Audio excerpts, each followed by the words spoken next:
Okay, good morning. Today is May 7th, and so you should be grabbing your packet that says week of May 4 through 8 and making sure that we are not working ahead, that we are only doing that day's work, and then we're going to turn over to Thursday, okay? So if we want to practice writing the date, it's going to be 5/7/2020.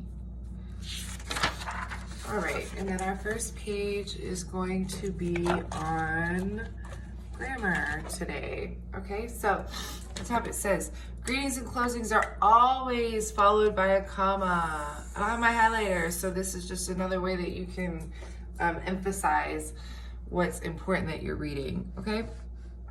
Every word in a greeting begins with a capital letter. However, only the first word in the closing begins with a capital letter. So every word in a greeting begins with a capital letter, okay? So Dear Cole, you have a capital D and you have a comma. Dear Diary, capital D, and then a comma. Dear Diary, we won the game. Yours joyfully, but notice that the J is lowercase, but we also have a comma. Dear Cole, I had fun at your party. Your pal, this is the closing. Notice that only the Y is capitalized, but the P is lowercase, and you have a comma, okay? So your directions say read each greeting or closing and then write it correctly on the line. So number 1 says, hi Jane. So I know that I want to capitalize the H because that's the first word in the greeting. And if I put 3 lines under a letter, it means capitalize. And I definitely want to capitalize the J because that's a proper noun, which we learned about 2 weeks ago. So hi Jane, and then followed by a comma, okay? If you'd like to challenge yourself, go ahead and also even write, is this a greeting or a closing? Number 1 is a greeting. Okay, so you're gonna do that with 1 through 6. At the bottom, it says to form a closing by rewriting the word in the correct order, words in the correct order with the proper punctuation. I'm not gonna do this as an example because that's the only problem to work out there.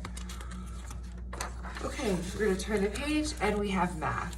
It says at the top, we're working in increments of 5, so meaning that we're skip counting at 5. You guys all know how to skip count by 5s. So the directions for 14 through 25 say draw hands on each clock to show the time. Remembering that the shorthand is the hours and the longhand is the minutes. So, and also remembering that each one of these tick marks represents 1 minute. How many minutes are in an hour? 1 hour equals 60 minutes. It's going to be very helpful to remember that.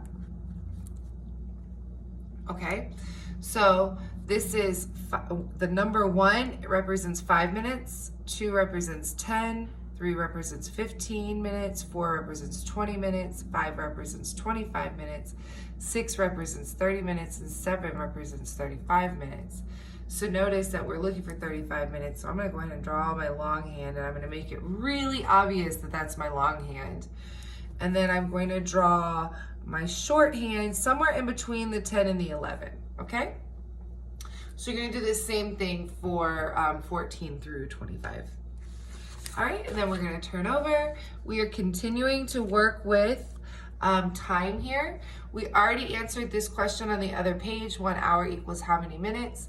1 day, and I'm gonna help you with that one, is 24 hours. And how many days are in a week? Maybe even write the days out if you need to remind yourself. And actually, it looks like they're gonna have you do that here.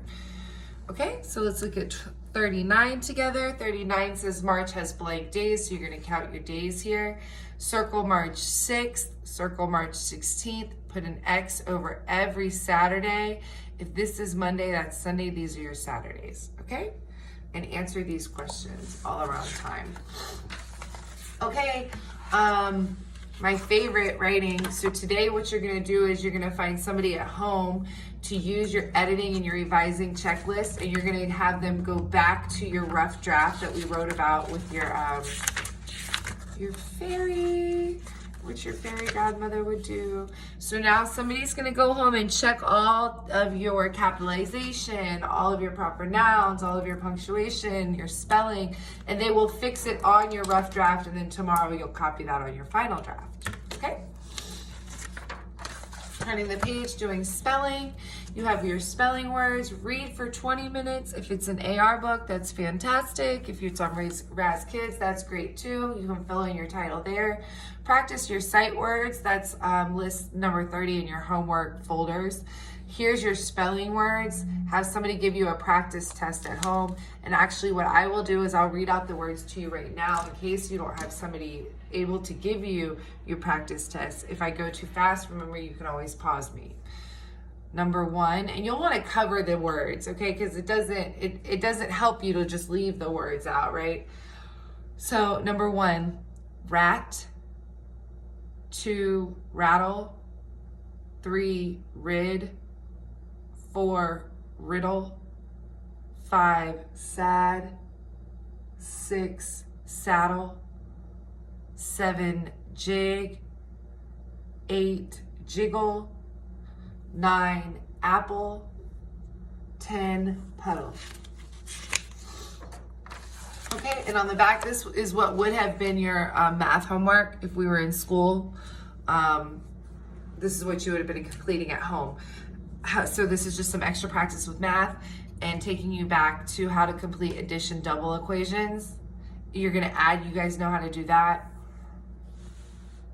Working with both telling time with an analog and a digital clock, remembering that, and I'll give you a hint here, that when the long hand is pointing to the 12, you're at 0 minutes, okay? And that's what the case is gonna be for 8 through 10.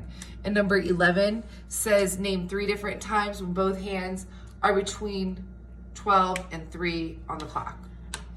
All right, you guys have a great day. Make sure you're being nice to your brothers and sisters. Make sure you're on Raz Kids, on IXL, Prodigy, Freckle, all those great websites that we've been using in school. We miss you.